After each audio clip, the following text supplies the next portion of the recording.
Okay, this video is section 7.1, and we're talking about polygons. And a polygon is a closed figure with sides that are line segments.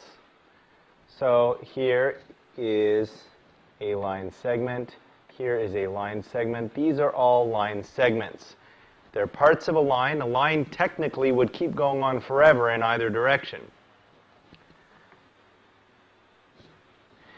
Now, for a polygon to be a polygon, you have to have exactly two sides meeting at what we call a vertex.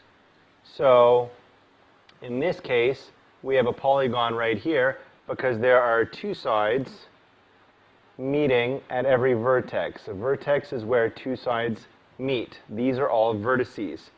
These little red dots here would be considered vertices. Vertices is plural. One would be called a vertex. If, however, we were to put another line segment attached to that vertex right over there, this shape is no longer a polygon.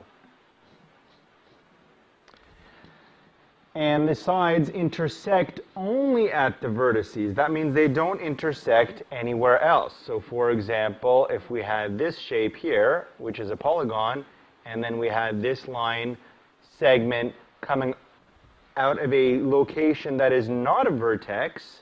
This is not a vertex because it's not a place where two line segments meet. It's a place where we have in the middle of this line segment, it meets the end of another. So this would not be a polygon as well.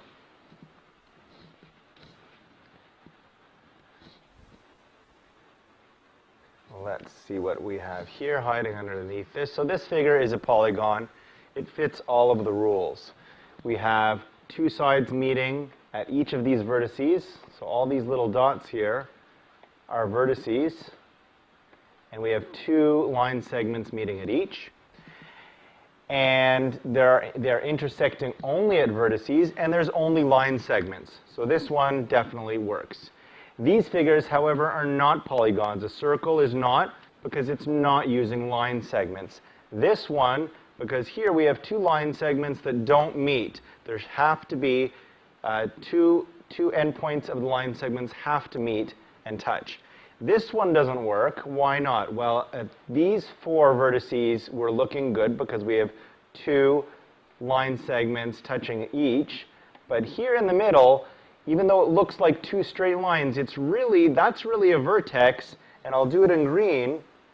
This would be considered 1, 2, and I'll do the other ones in red, 3, 4. That would be considered four separate line segments all meeting up at one vertex here in the middle. And only exactly two sides have to meet at a vertex. Exactly means it can't be 3, can't be 4, etc., etc. A regular polygon has all sides equal and all angles equal. So regular polygons. Regular. So we have a three-sided polygon, otherwise known as a triangle here. And if it's regular, all the sides are equal, and we can see that by these little lines. These little tick marks tell us all of those sides are equal. On our square, those tick marks tell us all sides are equal. So you'll notice on all of these shapes, there are tick marks on all sides telling us all the sides are equal. The angles are shown to be equal by having similar curves. So here we have a single little arc on all three angles. Here we have right angles shown on all four to show us that they're equal. Sometimes they may put double arcs. You could have double arcs. Double arcs, as long as they're the same, it tells us that they're equal. Okay? So we have a triangle. That is a regular three-sided polygon. We have a square, which is a regular four-sided polygon. We have a pentagon, which is a regular five-sided polygon. We have a hexagon, which is a regular, again I'm using that word, regular six-sided polygon, and we have an octagon, which is a regular eight-sided polygon. Now we'll look at something called a convex polygon. These polygons are convex. What does that mean? Well, a convex angle is an angle that is less than 180 degrees.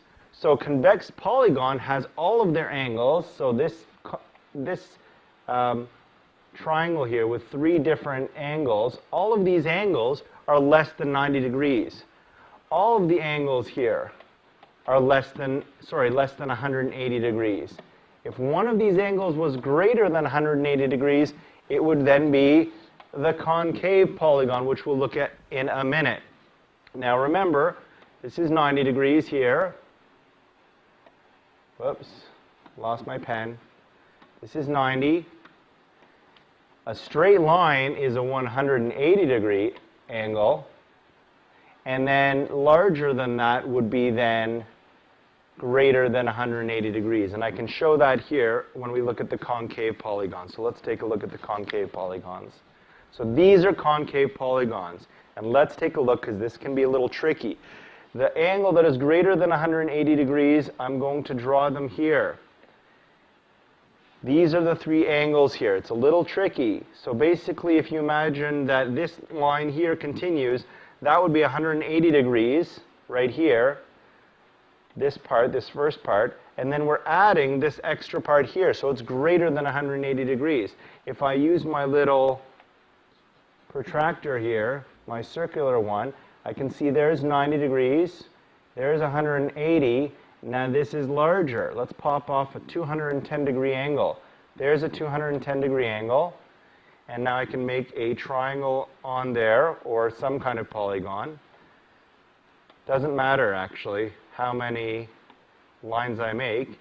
And now I've got a concave polygon, and this is my 210 degree angle right here.